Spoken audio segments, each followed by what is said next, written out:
ይሄንን ፕሮግራም ላይክ፣ ሼር፣ ሰብስክራይብ እንድታደርጉ ተጋብዛችኋለሁ። ስለዚህ ምንድነው ህይወታችንን ሊጎዳ የሚችል ነገር አንደኛው ከመጠን በላይ መስራት የሰው ልጅ ለምሳሌ በእኛ ሀገር ህግ 8 ሰዓት ነው አንድ ሰው መስራት ያለበት። ስለዚህ ከ8 ሰዓት በላይ ከሰራ ይጎዳል ማለት ነው። ስለዚህ ከመጠን በላይ መስራት፣ ከመጠን በላይ መብላት እውነት አሁን በጣም በህብረተሰባችን ውስጥ ችግር እየፈጠረ ያለው ከመጠን በላይ መብላት ብቻ ሳይሆን ተገቢ ያልሆነ ለሰውነታችን ጠቃሚ ያልሆነ ምግብ በመብላት ራሳችን እየተጎዳን ያለነው ማለት ነው። መጥፎ የሰውነት አቀማመጥም ያው ከዚህ ጋር ተያይዞ የሚመጣ ነው። መጥፎ የሰውነት አቀማመጥ ከዚሁ ጋር የተያያዘ ነው ከምግብ ጋር ማለት ነው። ስለዚህ አላግባብ ምግቦችን ስንበላ፣ ጣፋጭ ስናበዛ፣ ፋት ስናበዛ፣ እነዚህ ለስላሳ መጠጦችን ስናበዛ ለሰውነታችን ያልተገባ ቅርጽ ይሰጡናል ማለት ነው። ስለዚህ ቅርጹ አንደኛ ኮንፊደንስ እናጣበታለን፣ ሁለተኛ ደግሞ ለህይወታችንም አደጋ ይከሰታል ማለት ነው። እንደዚህ የፀሐይ ብርሃን ካላገኘንም ህይወታችን ላይ አደጋ ይከሰታል ማለት ነው። ስለዚህ ምናልባት ኢትዮጵያ ውስጥ ያለን ሰዎች ፀሐይ ብርሃን እናገኛለን ብለን ልናስብ እንችላለን። ግን በጣም ቪታሚን ዲ እየታዘዘ ያለው ከፀሐይ ብርሃን እንግዲህ ቪታሚን ዲ የሚገኘው ግን እየታዘዘ ያለው ኢትዮጵያ ውስጥ ነው። እንግዲህ ፀሐይዋ የት ሄዳ እንደሆነ አላውቅም።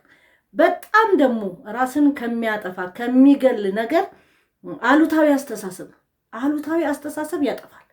አሉታዊ አስተሳሰብ ማለት አይሆንም ብሎ ነገሮችን ሁሉ ማሰብ ማለት ነው። ምንም የሚከፈልበት የለም።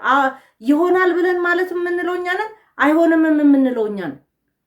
ስለዚህ አሉታዊ አስተሳሰባችንን ማስተካከል መቻል አለብን። በሁሉም ነገር ላይ ይሆናል እንጂ አይሆንም መቀበል መቻል የለብን።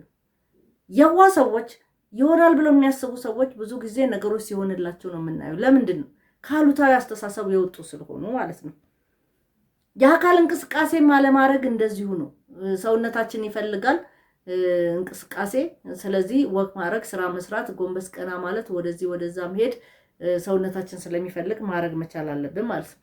በጣም ብዙ ሞባይልም ስልክ ማናገር፣ ከሞባይል ጋር የምናያቸው ማህበራዊ ሚዲያዎች እንደዚሁ ሰውነታችን ላይ ችግር ይፈጥራል ማለት ነው።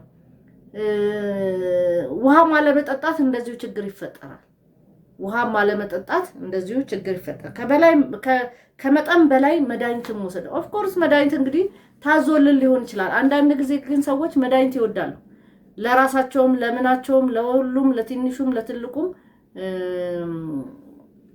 መድኃኒት መውሰድ ስለሚፈልጉ ከመጠን በላይ ደግሞ በሽታውም ሳይኖር መድኃኒት የሚወስዱ ሰዎች አሉ።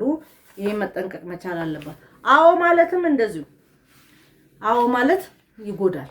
ምክንያቱም ሁልጊዜ አቃለው እያልን የምናመጣቸው ነገሮች ለህይወታችን ብዙ ጊዜ አደጋ ሲከሰት ነው የምናየው ማለት ነው። ለረጅም ሰዓትም መቀመጥም እንደዚሁ ጉዳት አለው። ለምሳሌ ቢሮ ውስጥ የምንሰራ ሰዎች በየ2 ሰዓቱ ተነስተን ወደዚህ ወደዛ መንቀሳቀስ እንዳለብን ሐኪም ይናገራል። ግን አናረገውም። 8 ሰዓት ነው። ለምሳሌ 8 ሰዓት ተቀምጬ ነው ሙሉ። ስለዚህ ይሄንን ማስተካከል መቻል አለብን፣ አለዛ እንጎዳለን ማለት ነው። ቤተሰቦቼ ለዛሬ ያስኩላችሁ ይሄን ይመስላል። ላይክ፣ ሼር፣ ሰብስክራይብ እንድታደርጉ ተጋብዛችኋለሁ።